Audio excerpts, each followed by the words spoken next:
नमस्कार दोस्तों।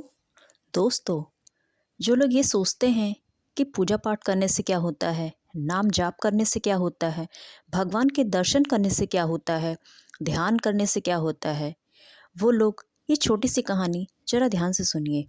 आपको पता चल जाएगा कि नाम जाप करने से, ईश्वर भक्ति करने से क्या होता है। दोस्तों, एक बार की बात है। एक ठाकुर जी का अनन्य भक्त था। वह कभी भी अपनी पूजा पाठ किए बिना अपनी दिनचर्या शुरू नहीं करता था। वह रोज स्नान करके मंदिर जाकर भगवान के दर्शन करना था। दर्शन करने के बाद ही वह अपनी दिनचर्या शुरू करता था। एक बार बहुत तेज बारिश हो रही थी। तब भी वह रोज की तरह सुबह उठा, स्नान किया, स्वच्छ वस्त्र पहने और अपने नित्य कर्म यानी नाम जाप करते करते मंदिर की ओर चल दिया। उसका नाम जाप कभी भी रुकता नहीं था। वह निरंतर नाम जाप करते रहता था। आगे चलते चलते वह एक पत्थर से टकरा गया, क्योंकि बारिश बहुत तेज हो रही थी और रास्ते में उसे पानी में वह पत्थर दिखा नहीं और वह पत्थर से टकराकर गिर गया। कीचड़ वाले पानी में गिरकर उसके सारे कपड़े खराब हो गए, लेकिन उसका नाम जाप निरंतर चलता रहा। वह तुरंत उठा, घर गया, दोबारा स्नान किया, स्वच्छ वस्त्र पहने और वापस मंदिर की ओर चल दिया।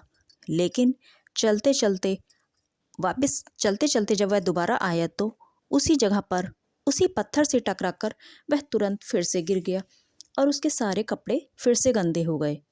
वह फिर उठा। उसका नाम जाप निरंतर चल रहा था। उसके चेहरे पर कोई दुख कष्ट नहीं था। वह फिर उठा, फिर वापस दोबारा अपने घर गया, स्नान किया, स्वच्छ वस्त्र पहने और वापस मंदिर की ओर चल दिया। जब वह अपने घर से मंदिर की ओर के लिए निकला तो उसे अपने घर के बाहर एक और व्यक्ति घी का दिया हाथ में लिए दिखाई दिया। उसे लगा वह भी मंदिर की ओर ही जा रहा है। उसने उससे कहा कि चलो भाई, हम आप भी मंदिर जा रहे हैं तो चलो हम दोनों साथ में मंदिर चलते हैं। साथ में ही चलते चलते वो दोनों मंदिर की ओर चल पड़े। मंदिर तक पहुंचने के बाद उस व्यक्ति ने उस पहले व्यक्ति से कहा, आप मंदिर के अंदर अकेले ही जाइए, मैं यहीं रुकूंगा। पहले व्यक्ति ने उससे कहा, ऐसा क्यों भाई, जब आप यहाँ तक आए ही हैं तो चलिए मेरे साथ ही मंदिर के अंदर चलिए। तब उस दूसरे व्यक्ति ने कहा, नहीं, मैं स्वयं मंदिर के अंदर नहीं जाऊँगा, आप अकेले ही जाइए। जब उसने पहले व्यक्ति ने उससे कारण पूछा कि आप मंदिर क्यों नहीं जाएंगे, तो उसने कहा कि मैं स्वयं काल हूँ, मैं तुम्हारी रक्षा कर रहा था, क्योंकि मैंने तुम्हारी ईश्वरी भक्ति देखी है। तुम्हें ईश्वर में कितना अटूट विश्वास है। तुम 2 बार गिरे भगवान पर, फिर भी तुम्हारा कोई विश्वास बिल्कुल भी नहीं टूटा और तुम निरंतर नाम जाप करते रहे, ईश्वर भक्ति में लीन रहे। भला ऐसे इंसान का काल क्या बिगाड़ सकता है। मैं यही रुकता हूँ, तुम मंदिर के अंदर अकेले ही जाओ।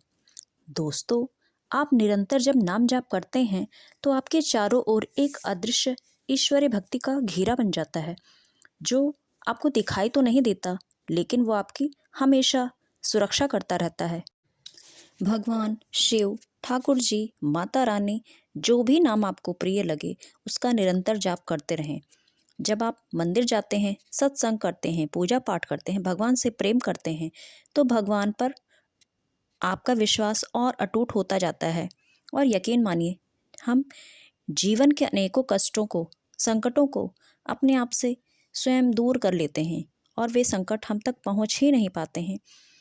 जब आपको लगे कि जीवन में सब कुछ ठीक ठाक चल रहा है, तो यकीन मानिए दोस्तों, वह सब आपकी ईश्वर भक्ति और नाम जाप के कारण ही चल रहा है, हमारे विश्वास के कारण चल रहा है, क्योंकि ईश्वर ने हमें वह सुरक्षित घेरा प्रदान कर दिया है जो हर पल हमें सुरक्षित रख रहा है, प्रसन्न रख रहा है।